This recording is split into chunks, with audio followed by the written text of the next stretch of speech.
Bismillahirrahmanirrahim. Assalamualaikum warahmatullahi wabarakatuh.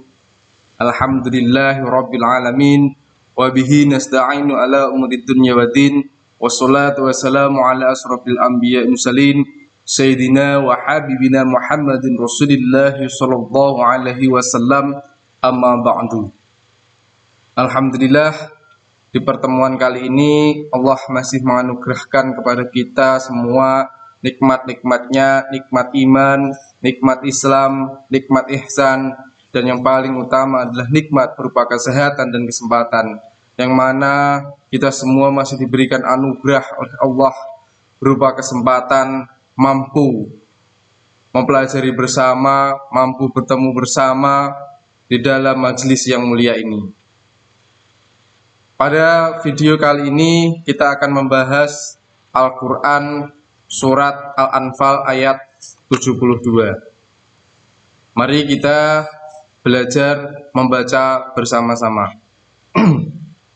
Mohon maaf apabila nanti ada kesalahan di dalam pembacaan, baik itu dari sisi tajwid, makharijul huruf, wasahah dan lain sebagainya. A'udzu billahi minasy syaithanir rajim. Bismillahirrahmanirrahim. Innal ladzina amanu wa hajaru wa jahadu bi amwalihim wa anfusihim fi sabilillahi walladzina awaw wa nasaru ulaika ba'duhum awliya'u ba'd walladzina amanu wa lam yuhajiru ma lakum min walayatihim min syai'in hatta yuhajiru wa in istansarukum fid dini fa'alaikumun nasru illa ala qaumin bainakum wa bainahum mitsaq wallahu bima ta'maluna basir. Shadaqallahu adzim, shadaqallahu adzim. Di sini memiliki arti sesungguhnya orang-orang yang beriman dan berhijrah serta berjihad dengan harta dan jiwanya pada jalan Allah, dan orang-orang yang memberikan tempat kediaman dan memberi pertolongan kepada kaum muhajirin, mereka itu satu sama lain saling lindung melindungi. Dan terhadap orang-orang yang beriman tetapi belum berhijrah, maka tidak ada kewajiban sedikit pun bagimu melindungi mereka sampai mereka berhijrah. Tetapi jika mereka meminta pertolongan kepadamu dalam urusan pembelaan agama, maka kamu wajib memberikan pertolongan kecuali terhadap kaum yang telah terikat perjanjian antara kamu dengan mereka, dan Allah Maha melihat apa yang kamu kerjakan. Al-Quran Surat Al-Anfal ayat 72. Mari kita bahas bersama-sama mengapa ini berhubungan erat dengan mujahadah an-nafas atau kontrol diri atau mengendalikan diri. Dalam materi kita bab yang pertama yaitu tentang mujahadah an-nafas atau kontrol diri. Dalam surat Al-Anfal ayat 72, asbabun nuzulnya bisa kita simak bersama. Pada waktu itu Ibnu Sa'ad meriwayatkan dari jalan Hisam bin Urwah dari ayahnya. Dia berkata, Rasulullah Shallallahu Alaihi Wasallam telah mempersaudarakan Zubair bin Awam dengan Ka'ab bin Malik. Zubair berkata, pada saat perang Uhud, aku melihat Ka'ab terluka parah, kemudian aku berkata, jika dia mati, dia terputus hubungannya dengan keluarga, dan aku akan jadi pewarisnya. Kemudian ayat ini pun turun, dan jadilah warisan itu bagi orang yang mempunyai tali persaudaraan dan kerabat, bukan berdasarkan yang lainnya. Diambil dari Lubabun Nuhul. Al-Quran surat Al-Anfal ayat 72 berisi tentang perintah Allah Subhanahu wa Ta'ala bagi orang-orang yang beriman. Perintah tersebut adalah yang pertama, orang-orang yang beriman yang sedang berjuang di jalan Allah Subhanahu wa Ta'ala, seperti sedang berhijrah dan berjihad dengan jiwa dan raga di jalan Allah Subhanahu wa Ta'ala, dan mengalami kesulitan dalam urusan makan, minum, dan tempat tinggal. Maka orang-orang beriman lain yang memiliki kemampuan wajib memberikan pertolongan. Hal demikian telah dilakukan oleh Rasulullah Shallallahu Alaihi Wasallam bersama para sahabat pada saat melakukan hijrah dari Mekah ke Madinah. Kaum yang melakukan hijrah dari Mekah ke Madinah disebut kaum muhajirin, sedangkan kaum yang menolong atau penduduk asli Makkah disebut kaum Ansor. Ketika sampai di Madinah, para sahabat tidak memiliki apa-apa. Tetapi di Madinah, Nabi dan para sahabat disambut baik oleh umat Islam. Di sana sambutannya sangat luar biasa.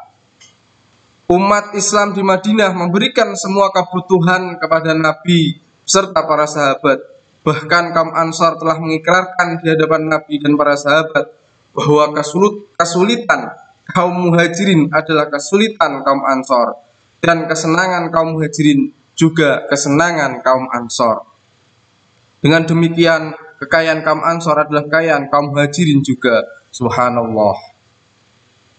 Demikianlah Nabi Muhammad SAW membangun persaudaraan antara kaum muhajirin dan Ansar.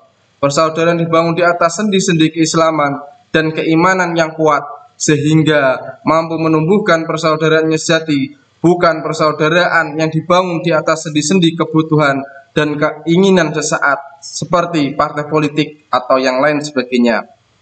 Model persaudaraan yang diharapkan oleh Nabi adalah persaudaraan sejati berdasarkan nilai keimanan. Nabi bersabda, "A'udzubillahi minasyaitonirrajim.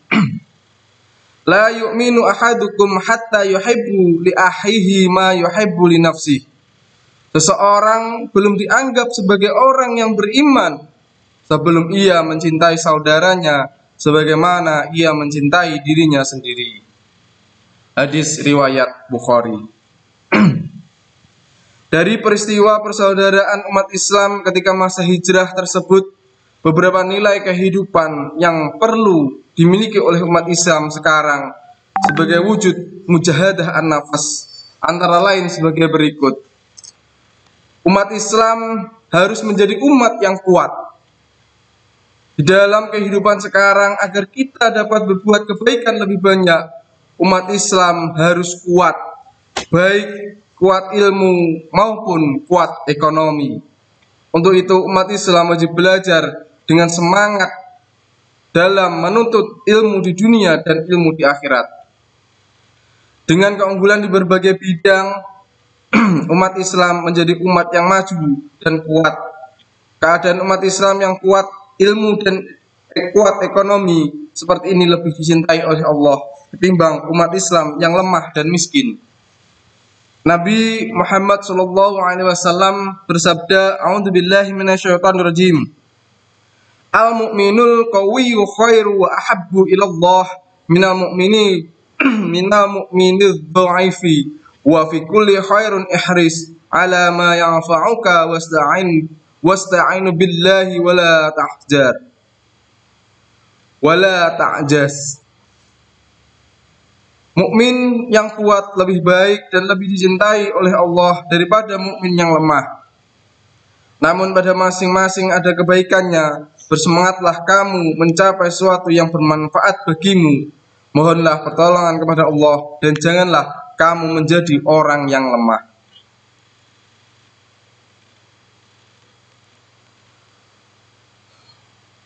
Yang kedua, umat Islam harus mampu mengendalikan diri.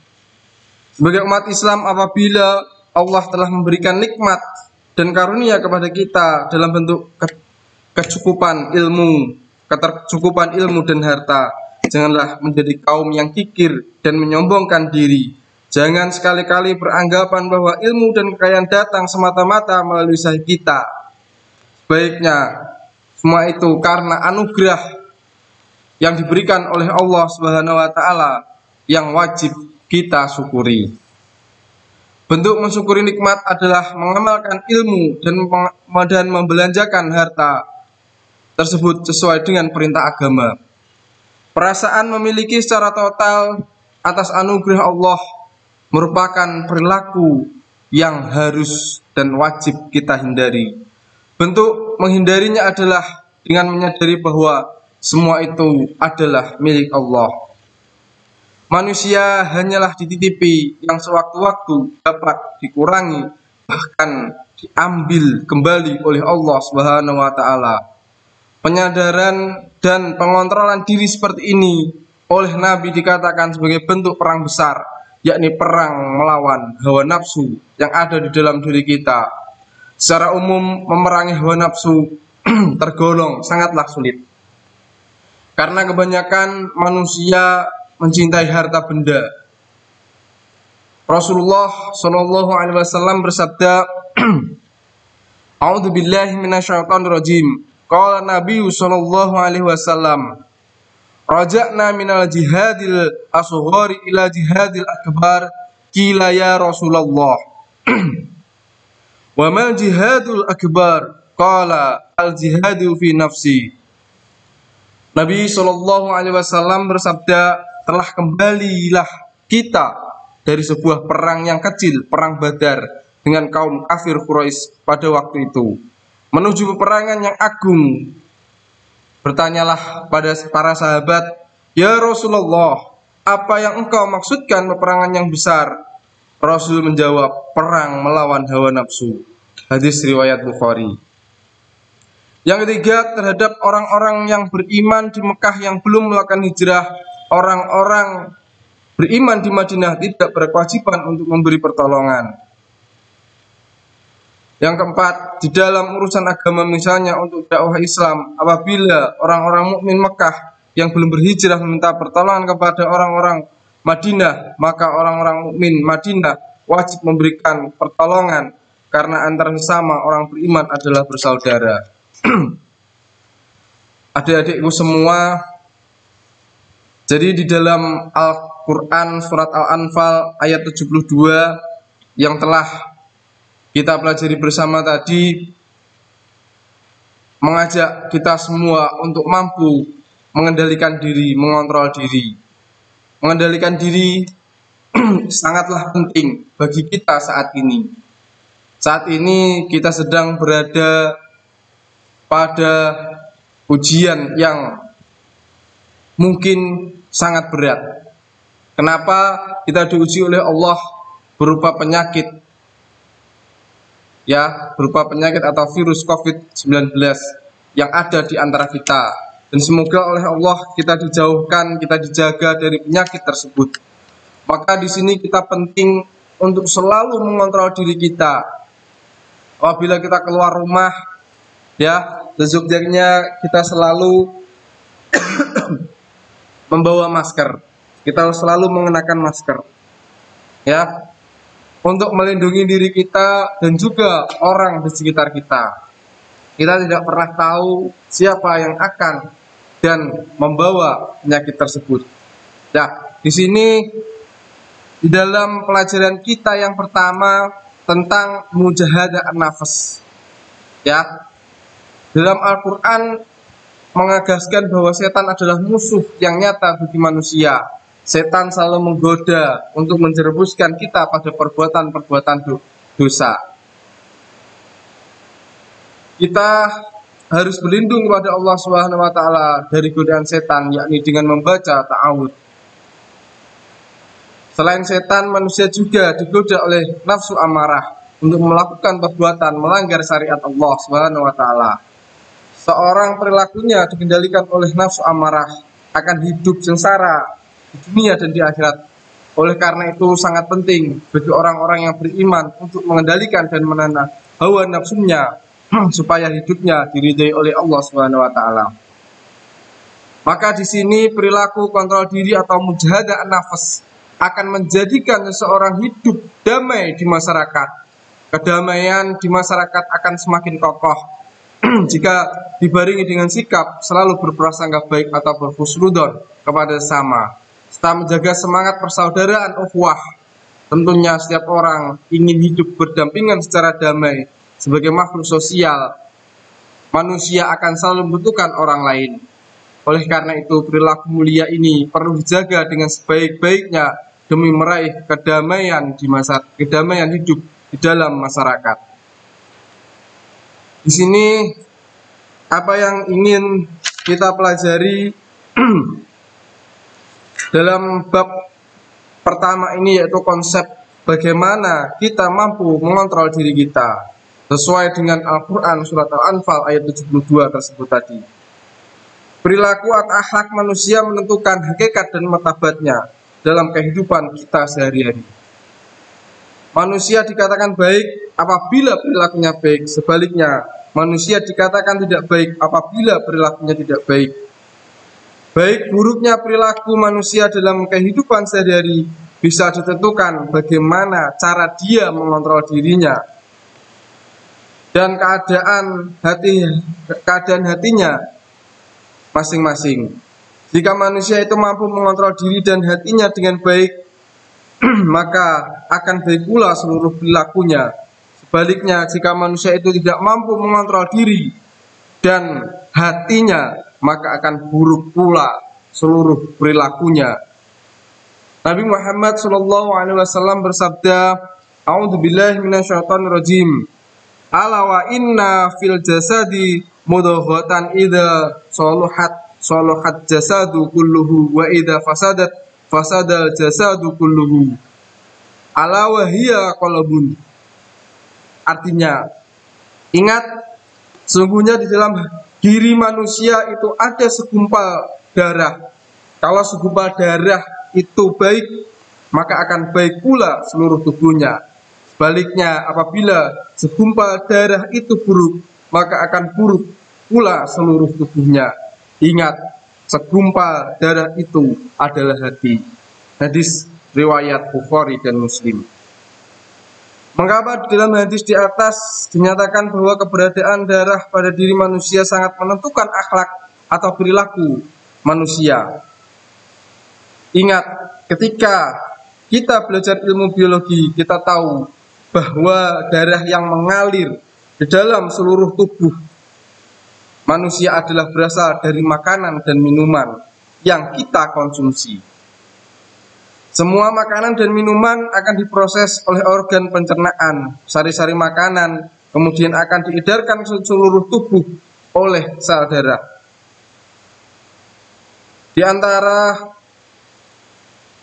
Di antaranya ke mulut, mata, hidung, telinga, otak, kaki, tangan, dan ke seluruh organ tubuh lainnya.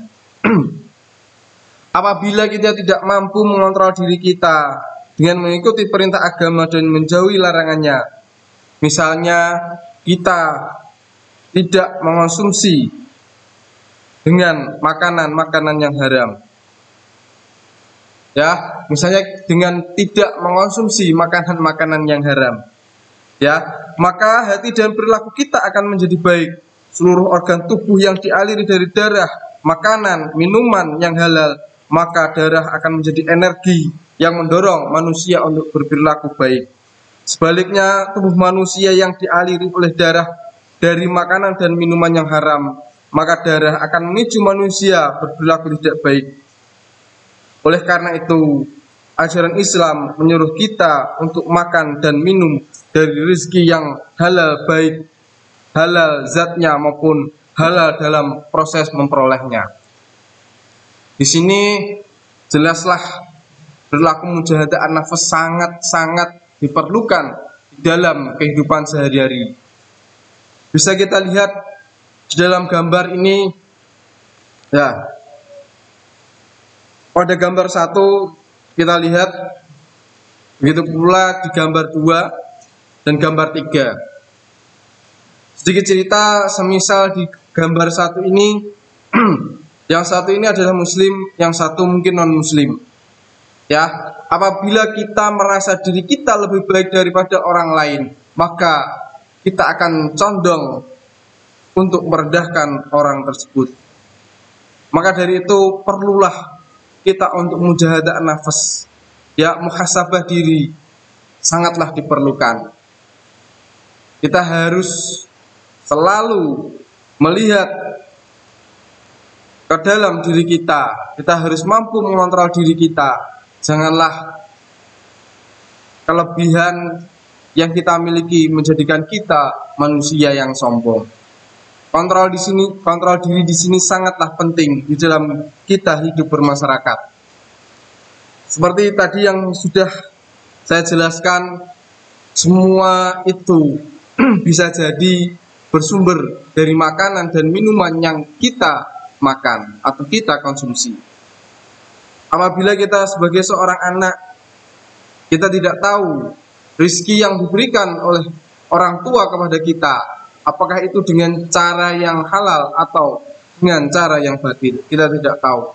Maka sebagai anak, wajiblah kita untuk mendoakan orang tua agar senantiasa diberikan rezeki yang halal, kesehatan yang baik, dan umur yang bermanfaat dan barokah. Ya, jadi adik-adik semuanya, apabila kita makan, sebelum makan marilah kita mencuci tangan dengan baik, ya, bersuci, bertaharah, apalagi dalam musim yang seperti ini, ya. Jadi perlu ditekankan, marilah kita selalu menjaga makanan dan minuman kita. Kenapa? Kalau kita tidak bisa menjaganya, maka bisa jadi itu akan sangat berpengaruh di dalam mental spiritual kita masing-masing.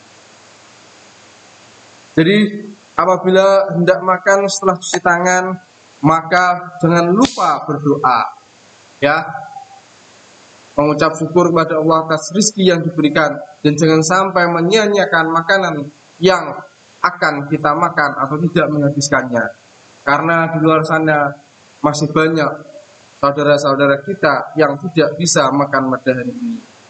Nah, di sini maka apabila kita bisa menjaga makanan dan minuman kita dengan cara yang baik, makan dengan cara yang baik pada saat makan, seyogyanya sebisa mungkin menghindari perbincangan atau menghindari untuk tidak berbicara, ya, apalagi berbicara hal-hal yang buruk, menghibah, ya, menjelek-jelekan orang lain pada saat makan, itu juga akan berpengaruh dalam mental spiritual kita. Maka pada saat makan, ya makan, jangan kita tambahi embel-embel dengan yang lainnya, ya.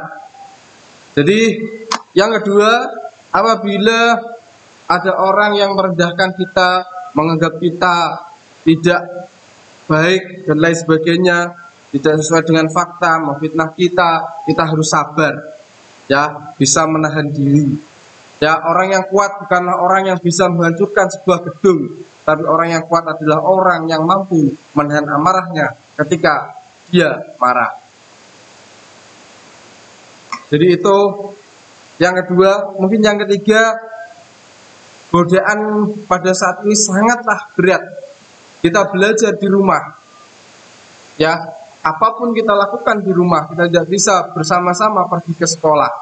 Nah, untuk belajar itu sangatlah berat, banyak gangguan, mulai dari game online, ya, film, video, untuk keluar rumah. Nah, jadi godaan-godaan seperti itu kita harus bisa mengontrol diri kita agar kita tidak terjerumus ke dalam hal-hal yang akan merugikan kita di masa depan.